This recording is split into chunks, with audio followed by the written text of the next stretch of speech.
Pamela Jones was born November 2nd, 1956, one day before the first color television broadcast of The Wizard of Oz. She decided her arrival was more important. Her mother had to wait a few years to catch the movie on television. Pamela was the first girl in the house, much to the chagrin of her three older brothers. Growing up, Pamela was a feisty young girl. Her first school, Melbourne, closed within a year of her attending. Her brother Jerry figured it was because Pamela ran off all the teachers. Afterward, she attended Lowe's School for the rest of her elementary and high school education. Growing up, one of Pamela's favorite hobbies was sewing. She would make her own clothes, except jeans. She never found a jean pattern that fit just right. Pamela spent a lot of time at Uncle Buddy and W.P.'s flower shop. She was quite good at making boutonnieres. She considered working for them after high school, but they sold the shop. Melbourne school closes, then the flower shop. Are we seeing a pattern here? Pamela also spent time helping with the tobacco harvest on the family farm. And the farm, thank goodness, is still doing fine. After high school, Pamela wanted to be an elementary teacher.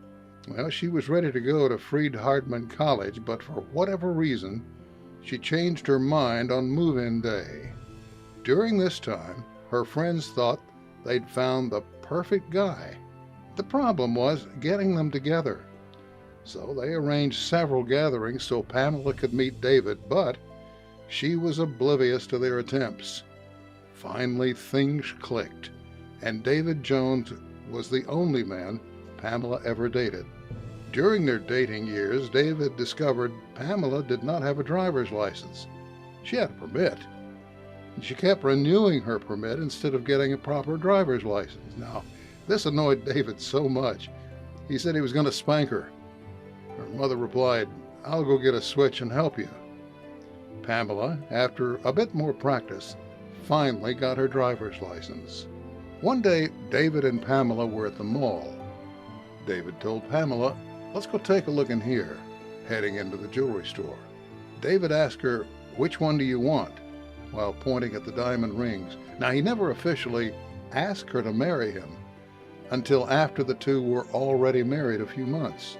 She wanted to make her own wedding dress, but she happened to find the perfect dress while shopping one day, and she found a veil that cost almost as much as the dress. So to save money, she made all of the bridesmaid dresses. Eventually, Pamela and David had two special girls. Amanda came first, then Holly, just a few years later. Pamela loved her family. She also had a passion for reading. She encouraged Amanda and Holly to read. The girls learned to love reading, and it stayed with them until this very day. Pamela read every day except for days she was very ill. She never lost her enthusiasm for sewing, though. She helped Amanda and Holly create new costumes every year for Halloween. They would go over the patterns together, and once Amanda got older and got into cosplay, she helped create their costumes for conventions and other events. She also enjoyed making cupcakes and brownies for the girls' birthdays. One kid in Holly's class gave her a hug and called her the Cupcake Lady. Pamela was a long-time member of the Church of Christ. She spent a lot of time teaching on Wednesday nights at Bethel and was part of Vacation Bible School. Even after she handed off her Wednesday night class, she still helped out when needed.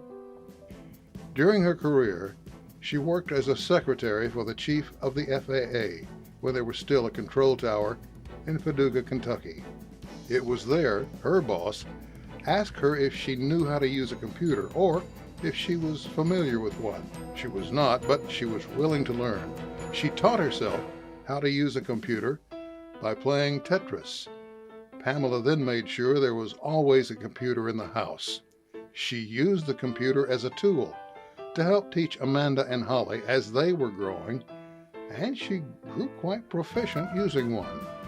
After the FAA closed the control tower at the airport in Paducah, there's that trend again. She worked at Jay's Construction as an accountant. She suggested moving their books onto a computer system.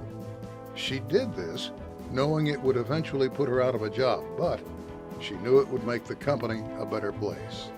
Later, she worked as a substitute for the Mayfield school system.